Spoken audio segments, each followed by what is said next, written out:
ඉතින් ජේසුස් පිටේ අද ලස්සන වාසනාවන්ත දවසක් යේසුස් වහන්සේ අපිට දුන්න නිසා අනික් වාරයක් යේසුස් වහන්සේට ස්තුතිවන්ත වෙනවා. ඒ වගේම මේක බලන මේක අහන සෑම කෙනෙක්ම යේසුස් වහන්සේ ආශිර්වාද කරන්න ඕනේ.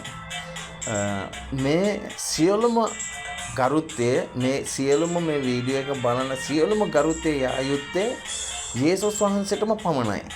ආමෙන්. එහෙනම් අපි බලමු බයිබලේ කොයි විදිහටද අපිට අද යේසුස් වහන්සේ කතා කරන්නේ, අපි කොයි ආකාරද හිටියේ, අපි මේ වචනේ අහලා කොච්චර අපි ශක්තිමත් වෙන්න යනවද කියලා අපි බලමු.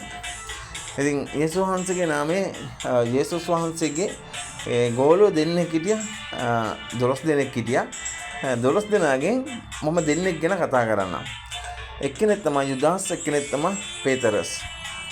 මේ දෙන්නම යේසුස් වහන්සේ උගන්වන ඉගැන්වීම් ගැන අහන් හිටියා. යේසුස් වහන්සේ යන හැමතැනම ඒ දෙන්න ගියා. යේසුස් වහන්සේ ඉන්න කොතනද ඒ දෙන්නත් එතනම හිටියා. හැබැයි මේ දෙන්නම එකම වගේ පුද්ගලයා. අරයා පාව දුන්නා, මෙයා පේතරස් හඳුනන්නේ නැහැ කිව්වා. මේ දෙන්නම එකයි. හැබැයි ඒ වුණාට යේසුස් වහන්සේ පේතරස්ව ඉහළම තැනකට ගේනවා. කොහොමද ඒක ගෙනාවේ? ඇයි එහෙම යුදාස්ව ගේන්නේ නැතුව පේතරස් විතරක් ගෙනාවේ? අපේ යේසුස් වහන්සේ ධර්මිෂ්ඨ දෙවියන් වහන්සේ. ඉතින් ඒ වගේ යේසුස් වහන්සේ ප්‍රේමණීය දෙවියන් වහන්සේ එහෙම වචනේ කියනවා. එහෙමනම් ඇයි යුදාස්ව ඒ තැනට වැටෙන්න ඇතරියයි පේතරස් තෝරලා ගත්තේ කියලා මම පැහැදිලි කරලා දෙන්නම්. ඒක අපේ ජීවිතේටත් අපි කොහොමද ඒක ගන්නෙ කියලා අපි බලමු. යුදාස් ඇවිල්ලා යේසුස් වහන්සේ පාව දීලා එයා ඇවිල්ලා පසුතැවෙන්නේ නැහැ.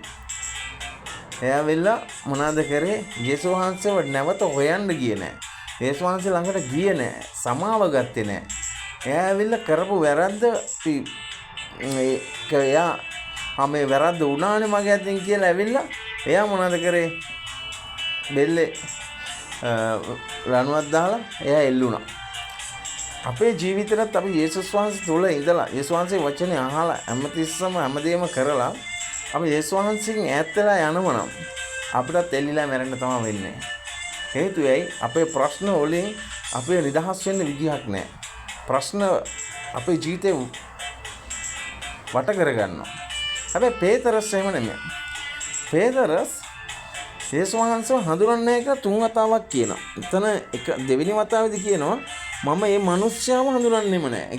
ඒ මිනිස්යා මම දන්නේ නැහැ. මේ ආචාර්ය මගේ පියාණන් වහන්සේ එයා තමයි යේසුස් වහන්සේ කියලා පේතරස් කලින්ම කියපේක. යේසුස් වහන්සේ අහනවා මං ගැන මිනිස්යා මොනවද කියන්නේ කියලා. ඒතර පේතරස් කට්ටිය එක දේවල් කියද්දි පේතරස් කියනවා උඹලා මොනවද මං ගැන දන්නේ කියලා. ඒතකොට එයා කියනවා ස්වර්ගයේ ඉන්න දෙවියන් වහන්සේ කියන එක අපි දන්නවා, යේසුස් වහන්සේ කියන එක අපි දන්නවා කියලා.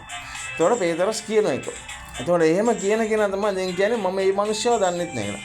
අපේ ජීවිතේ අපි කොච්චර සේවය කළා, අපි කොච්චර හොඳ වැඩ කළත් අපිට හොඳ දේ මිනිස්සුන් ආන්නම් නෑ. ප්‍රශ්නයක් වෙද්දී අපේ ජීවිතේ ප්‍රශ්නයක් වෙද්දී මේ මිනිස්සු මම අඳුරන්නේ නෑ. මේ මිනිස්සුද?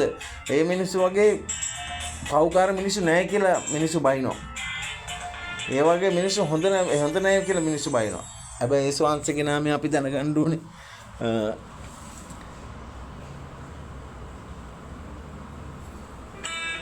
යේසුස් වහන්සේ නාමයෙන් අපි දැනගන්න ඕනේ අපි කවදාකවත් යේසුස් වහන්සේ අත්තරින්න හොඳ නැහැ. හේතුව ඇයි? පේතරස් මේ වගේ 3 වතාවක් කියලා 3 වෙනි වතාවේදී යේසුස් වහන්සේ හැරිලා බලනවා. එයා දිහා. ඒතකොට එයාට මතක් වෙනවා යේසුස් වහන්සේ කිව්වා නේද මේ වගේ කතාවක් කියලා. ඒතකොට එයා මොනවද කරන්නේ? දුක් කියලා පසුතැවෙලා